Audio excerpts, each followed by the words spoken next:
you ever spent hours in a room where everything, and I mean everything, is blood red? They call it a safelight. It's meant to protect the film from being ruined, but honestly, stay in there long enough and it doesn't just protect the film. It starts to rot your mind instead. It happened last winter at Lowell Academy in Massachusetts. I had exactly 2 days left to finish my graduation portfolio. I was always a bit of an introvert, a black and white film student who preferred the shadows. So I asked my professor for permission to use the basement darkroom alone after hours. I needed that total, crushing silence to focus. Now, the basement of that old art building, it's damp, it's musty, and the smell. If you've ever developed film, you know the scent of stop bath. It's filled with acetic acid, sharp, sour, and so pungent it stings the back of your throat. Stay in there too long, and the chemical fumes start to make your head spin. That dim red glow, it warps your depth perception. Everything starts to look twisted and wrong. I was just sitting there on a rickety wooden chair in front of the developing trays, with nothing but the faint drip of a faucet in the corner to keep me company. I started on my final set of prints. They were shots of the empty hallways in the main building, liminal spaces, quiet and still.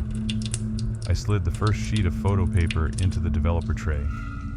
Using the tongs, I began rocking the tray, slowly, rhythmically, left, right, left. Under that eerie red light, the image began to bleed through the white paper. First, the outlines of the door frames appeared, then the tiles on the floor, but then I froze. In the deepest, darkest corner of that hallway, there was a silhouette, a shadow of a person just standing there. I squinted, leaning in closer. "That's weird," I muttered to myself. I was positive that hallway was empty when I took the shot. I figured it was just a smudge, maybe a fingerprint or a fluke in the film. But then, I moved on to the second print, a shot of the library. Same process, rocking the tray, waiting, and there it was again, the same shadow. Only this time, it had moved. It was closer to the camera, standing right between the bookshelves. My heart skipped a beat, and my hands started shaking so bad I splashed the developer chemicals onto the floor. Because this time I could see the details. The figure was wearing a long, heavy lab coat, stained with dark, greasy streaks. It looked like the kind of uniform a lab technician would have worn decades ago. The air in that basement, it was usually muggy and hot because of the old heaters, but suddenly it went bone-chilling cold. I felt the hair on my arms stand straight up. I took a deep, shaky breath, trying to steady myself. I kept telling myself, "It's just a chemical hallucination. It's the fumes, Ben. Your brain is just playing tricks on you." But that feeling, that primal instinct that tells you you're being watched, it was screaming at me. I glanced around the tiny darkroom. It was just me, the enlarger, and the chemical trays. But then, I looked at the glass of the drying cabinet right behind me. In that dim red reflection, I could see my own silhouette. And standing right there, in the shadows next to my reflection, was a third shadow.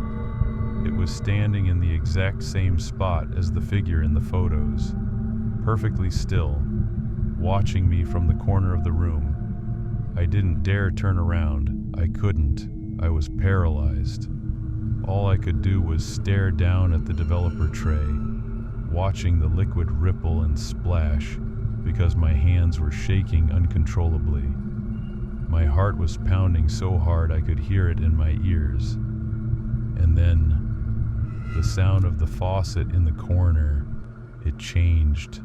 The steady stream from the faucet, it just snapped. It turned into a slow, deliberate drip. It wasn't the random rhythm of gravity, it was intentional. I started to hear it. The way the water hit the stainless steel tray, it was mimicking a voice. A raspy, wet whisper that sounded like it was being choked out of someone's lungs. Ben. It was calling my name. The dripping in the corner was repeating my name over and over. I squeezed my eyes shut, praying for it to stop. I tried to bolt for the heavy steel door, but my legs, they felt like dead weight, like they were made of lead. That's when I felt it, an icy breath creeping across the back of my neck. And the smell. The air became so thick I could barely breathe, but it wasn't the sour sting of the stop bath anymore. It was formalin, the sharp, medicinal smell of formaldehyde used for preserving cadavers in an old lab. It was overpowering. It was the smell of a morgue.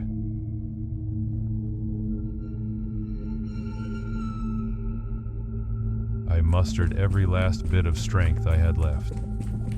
I lunged across the room, fumbling for the main switch, and flicked it. The harsh, white, fluorescent light flooded the room. Just like that, the red nightmare was gone. The darkroom was just a basement.